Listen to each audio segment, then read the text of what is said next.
আসসালামু আলাইকুম বন্ধুরা, আপনারা কেমন আছেন? আমি আলহামদুলিল্লাহ।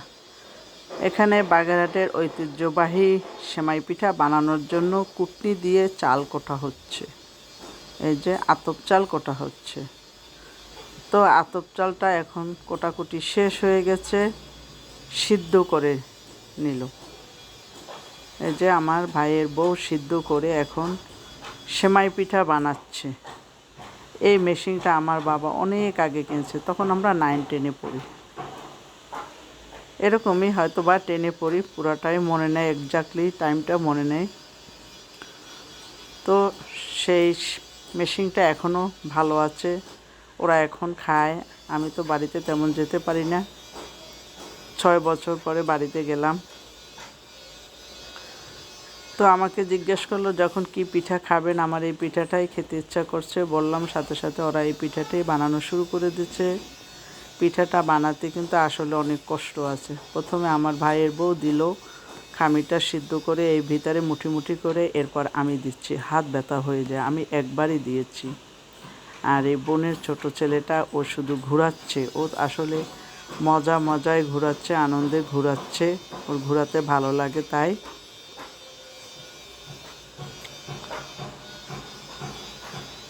এখানে জালি আছে দুইটা তিনটা এরকম, হয়তো বা একটা চিকুন, একটা মাঝারি, একটা মোটা, 3টা জালি।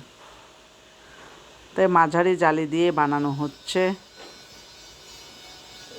এই পিঠাটা আমি অনেক দিন পর খেয়েছি।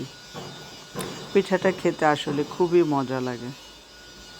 কত সময় লাগে দেখেন, এটা কিন্তু আমি ওই ছিদ্রটার ভিতর দিয়ে দিচ্ছি খামিটা, আর এই বোনের ছেলেটা ঘোরাচ্ছে।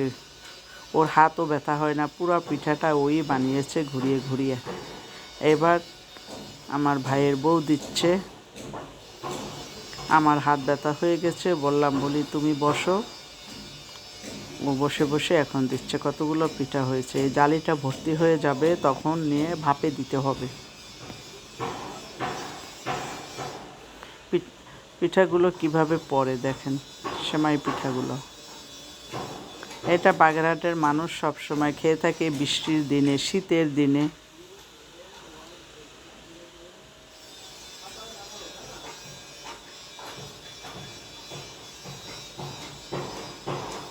কিভাবে পড়তে আছে পিঠাটা। এই যে এক জালি হয়ে গেছে, সাথে সাথে এখানে রাইস কুকারে দেওয়া হচ্ছে। এটা রাইস কুকারের জালি। আর অন্য পাশে আবার গ্যাসের চুলায়ও দেওয়া হয়েছে, দুই পাশে দুইটা দেওয়া হয়েছে। এই যে গ্যাসের চুলা, একটা গ্যাসের চুলা, একটা রাইস কুকারে। এইদিকে গরুর মাংস রান্না হচ্ছে পিঠা খাওয়ার জন্য। পিঠার চুলা দিয়ে আমরা একটু ঘুরতে আসলাম। ঘরের পাশে কিছু লজ্জাবতী গাছ, ফুলের গাছ, অ্যালোভেরা গাছ, বিভিন্ন নার্সারি থেকে ওরা বিভিন্ন ফুল ফল গাছ আনছে, সেগুলো দেখার জন্য আমি আবার বেরিয়ে পড়লাম, একটু ক্যামেরা বন্দি করলাম। জবা গাছ, এই যে পুকুরে যাওয়ার 2 সাইডে এই জবা গাছটা, এই যে ফুলও আছে এখানে।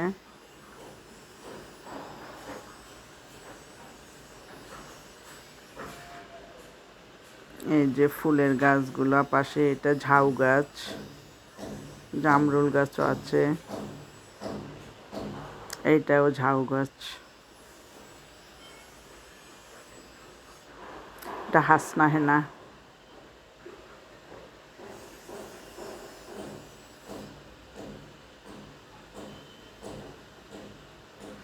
এটা হচ্ছে একটা মরিচ গাছ ঘরের পাশে, এটাকে গ্রামে খাড়া মরিচ বলে। এটা হচ্ছে পেঁপে গাছ, পেঁপে গাছটাও কিন্তু খুবই সুন্দর ফল ধরছে, পেঁপে ধরছে। এখানে কাঁঠাল গাছ থেকে আমরা কাঁঠাল পারলাম, অনেকগুলো কাঁঠাল হয়েছে। তো একটা কাঁঠাল একটু কেমন জানি নরম নরম হয়ে গেছে, সে কাঁঠালটা পেড়ে নিয়েছে আমারে খাওয়ার জন্য।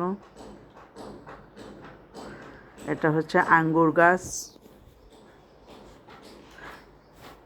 এখান থেকে আঙ্গুরও নেওয়া হয়েছে খাবার জন্য। এই যে কাঁঠালটা, কিন্তু কাঁঠাল এখন অত ভালো হয়নি, জাস্ট একটু মানে শক্ত হয়েছে।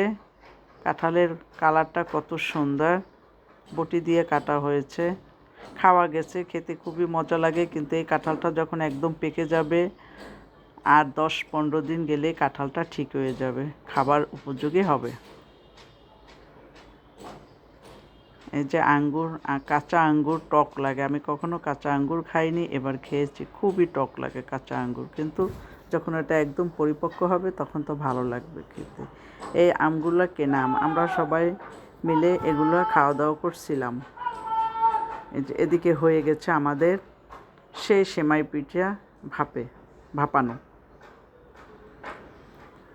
এখন আমরা সবাই খাওয়া দাওয়া করতে বসে গেলাম, সবার প্লেটে প্লেটে দেওয়া হচ্ছে। এটা হচ্ছে দেশি মুরগি, বড় মুরগি, একদম দেশি বড় মুরগি। সবাই আমরা খেতে বসলাম। দেখেন পিঠাগুলো যে কত সুন্দর হয়েছে বন্ধুরা।